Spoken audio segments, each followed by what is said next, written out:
Hi friends అందరికీ నేనైతే శనగపిండి బేషన్ చేస్తున్నాను. ఇక్కడ ఒక కప్పు శనగపిండి తీసుకున్నాను. ఒక కప్పు శనగపిండికి 2 కప్పుల వాటర్ అయితే తీసుకోవాలి. మంచిగా ఉండలు లేకుండా శనగపిండిని వాటర్లో మంచిగా కలుపుకోవాలి. ఉండలు లేకుండా పల్చగా అవుతుంది. తర్వాత మనం ఆనియన్ పచ్చిమిర్చి టమాటా ఒక ముక్క కట్ చేసి పెట్టుకోవాలి. నేనైతే ఆనియన్ వేయట్లేను. ఆనియన్ కార్తీక మాసం స్టార్ట్ అయింది కాబట్టి ఆనియన్ అయితే వేయట్లేదు. నేను నూనె అయితే వేసుకున్నాను. జీలకర్ర వేసుకుంటున్నాను. పోపు దినుసులు జీలకర్ర వేసుకుంటున్నాను. టమాటా అంటుంటే ఇప్పుడు పచ్చిమిర్చి టమాటా వేసుకుంటున్నాను.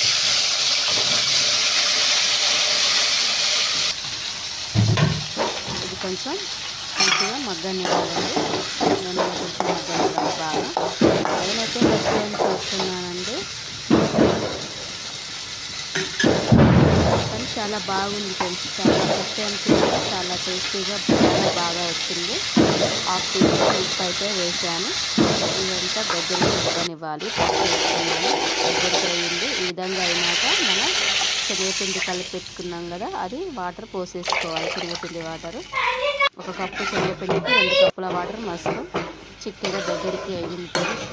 మన బేసన్ అయితే రెడీ అయ్యింది. పూరి చేసాము. పూరికి ఇది మాత్రం మస్తు ఉంటుంది.